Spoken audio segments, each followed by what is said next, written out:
വയനാട് ഉരുൾപൊട്ടലിൽ 6ാം ദിനവും തെരച്ചിൽ തുടരുകയാണ്. മണ്ണിനടിയിൽ എവിടെയെങ്കിലും ജീവന്റെ തുടിപ്പുണ്ടോ, ജീവനറ്റ പ്രിയപ്പെട്ടവരുടെ മൃതദേഹമെങ്കിലും ഉണ്ടോ? എല്ലാ കണ്ണുകളും ആ തരത്തിലാണ് അന്വേഷിക്കുന്നത്. പ്രിയപ്പെട്ടവരെ കയ്യും മെയ്യും മറന്ന് രക്ഷാപ്രവർത്തകർ സജീവമാണ്. സർക്കാർ സംവിധാനങ്ങളും എണ്ണയിട്ട യന്ത്രം പോലെ പ്രവർത്തിക്കുന്നു.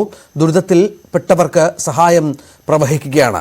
വയനാട്ടിൽ നിന്നുള്ള ഏറ്റവും പുതിയ വിവരങ്ങൾ വി അരുൺ പങ്കുവെക്കും. അരുൺ, ഏറ്റവും നിർണായകമായ അവസാന മണിക്കൂറുകളാണ്. ഇനി നമുക്കധികം സമയമില്ല. കാരണം ഏതാണ്ട് തിങ്കളാഴ്ചയോടെ, നാളെയോടുകൂടി തെരച്ചിൽ അതിൻ്റെ അന്തിമഘട്ടത്തിലെത്തും എന്നാണ് വിചാരിക്കേണ്ടത്. കാരണം എല്ലാ തലങ്ങളിലുമുള്ള പരിശോധനകൾ പൂർത്തിയായി കഴിഞ്ഞു എന്ന് വേണം മനസ്സിലാക്കാൻ. ഇനിയിപ്പോൾ ജീവന്റെ കണിക അവശേഷിക്കാനുള്ള അവസരമില്ല, അല്ലെങ്കിൽ സമയമില്ല. ആ തരത്തിലാണ് കാര്യങ്ങൾ എന്ന് വ്യക്തമാവുകയുമാണ്. എന്താണ് നമ്മൾ പ്രതീക്ഷിക്കുന്നത് എന്നുള്ളതാണ്. കാരണം നമുക്കറിയാം, നമ്മുടെ സംവിധാനങ്ങളെല്ലാം ഇത്രയധികം ഉണർന്ന് പ്രവർത്തിച്ച ഒരു സമയമില്ല. സർക്കാർ സംവിധാനങ്ങളാണെങ്കിലും സൈന്യത്തിൻ്റെ ഇടപെടലാണെങ്കിലും നമ്മുടെ വിവിധ മേഖലകളിലെത്തിയ രക്ഷാപ്രവർത്തകരാണെങ്കിലും സന്നദ്ധ സംഘടനകളാണെങ്കിലും രാഷ്ട്രീയ പാർട്ടികളാണെങ്കിലും ഒക്കെ അവരുടെ കോൺട്രിബ്യൂഷൻ കഴിഞ്ഞ 6 ദിവസമായി വളരെ വലുതായിരുന്നു. അരുൺ, ഇനി എന്താണ് പ്രതീക്ഷിക്കേണ്ടത്? ഇനി എന്തെങ്കിലും ബാക്കിയുണ്ടോ പ്രതീക്ഷിക്കാൻ?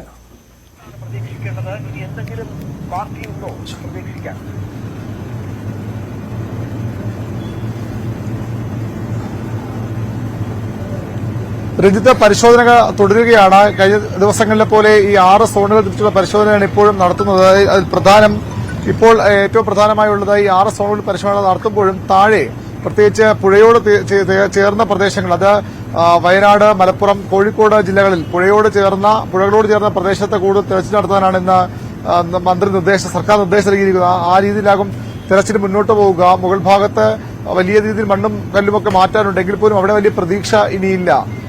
ഏറെക്കുറെ അവസാന ഘട്ടത്തിലേക്ക് ഈ തെരച്ചിൽ കടക്കുന്നു എന്ന് വേണം മനസ്സിലാക്കാൻ.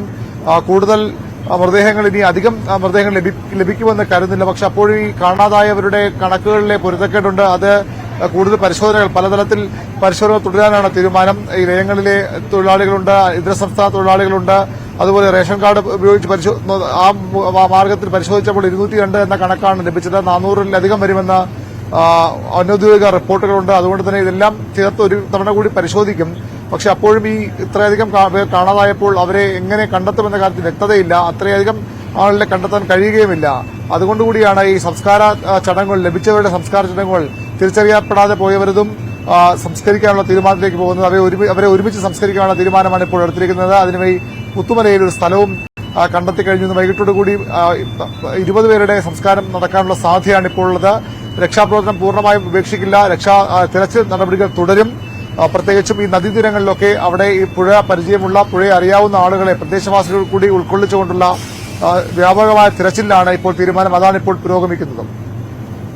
തിരച്ചിൽ പുരോഗമിക്കുന്നുണ്ട്. അരുണ്, ഇനി ഈ നാളെയോടുകൂടി ഏതാണ്ട് തിരച്ചിൽ അവസാനിപ്പിക്കാനുള്ള തീരുമാനമാണല്ലോ എടുത്തിരിക്കുന്നത്. പക്ഷേ കെ രാജൻ, റവന്യൂ മന്ത്രി, പറയുന്നത് മുഖ്യമന്ത്രിയുടെ അനുവാദത്തോടു കൂടി മാത്രമേ തിരച്ചിൽ അവസാനിപ്പിക്കാനുള്ള തീരുമാനമെടുക്കൂ എന്നുള്ളതാണ്.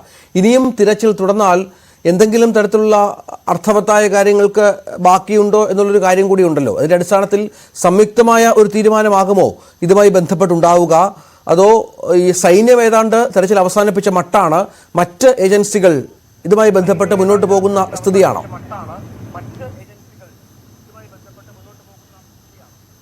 തീർച്ചയായിട്ടും ഏകപക്ഷീയമായി ഇത് തെരച്ചിൽ അവസാനിപ്പിക്കില്ല. സർക്കാരോ അല്ലെങ്കിൽ സൈന്യമോ അങ്ങനെ പിൻവാങ്ങില്ല. പ്രദേശവാസികളുടെ താല്പര്യം കൂടി പരിഗണിച്ചുകൊണ്ട് അവരുടെ നിലപാടുകൾ കൂടി പൂർണ്ണമായി ഉൾക്കൊണ്ടുകൊണ്ടുള്ള തീരുമാനമാകും, കൂട്ടായ തീരുമാനമാകും ഉണ്ടാകുക. ഇന്നും ഒരു പുനഃ യോഗം വൈകിട്ട് ചേരുന്നുണ്ട്. അതിനുശേഷം ഈ തെരച്ചിലിന്റെ ഭാവി കാര്യങ്ങളെക്കുറിച്ചുള്ള ഒരു പ്രതികരണം, സർക്കാരിന്റെ നിലപാട് പ്രഖ്യാപനം ഉണ്ടാകുമെന്ന് പ്രതീക്ഷിക്കുന്നു. തെരച്ചിൽ അവസാനിപ്പിക്കുക എന്നുള്ളത് എളുപ്പമുള്ള കാര്യമല്ല. കാരണം ഈ നാട്ടിൽ 200-ലധികം ആളുകളെ കാണാനില്ലെന്ന് ഔദ്യോഗികമായി തന്നെ സർക്കാർ പറയുമ്പോൾ 400-ലധികം പേരെ കാണാനുണ്ട് എന്ന അനൌദ്യോഗിക കണക്കുകൾ വരുമ്പോൾ സ്വാഭാവികമായും ഒറ്റയടിക്ക് തെരച്ചിൽ അവസാനിപ്പിച്ച് പോകാൻ കഴിയില്ല. പക്ഷേ തെരച്ചിൽ മുന്നോട്ട് കൊണ്ടുപോകുന്നതിൽ സാങ്കേതിക തടസ്സങ്ങളുണ്ട്, വലിയ ഭീമമായ ചെലവുണ്ട്, ആയിരക്കണക്കിന് ആളുകളുടെ അധ്വാനമുണ്ട്. പക്ഷേ പൂർണ്ണമായും അത് അവസാനിപ്പിക്കാൻ കഴിയില്ല. എങ്കിലും അത് മുന്നോട്ട് കൊണ്ടുപോകുന്നതിലെ പ്രായോഗിക വശങ്ങൾ കൂടി പരിശോധിച്ചുകൊണ്ട് ചില പ്രത്യേക മേഖലകളിൽ മാത്രമായി തെരച്ചിൽ കേന്ദ്രീകരിക്കാനും അവിടെ മാത്രമായി തെരച്ചിൽ ഒതുക്കാനുമുള്ള സാധ്യതകളാണ് കാണുന്നത്. വൈകിട്ടോടുകൂടി അതിനൊരു ഏകദേശ രൂപം കിട്ടും. രഞ്ജിത്ത്, അതാണ് നമുക്ക് മനസ്സിലാക്കേണ്ടത്. ഇന്ന്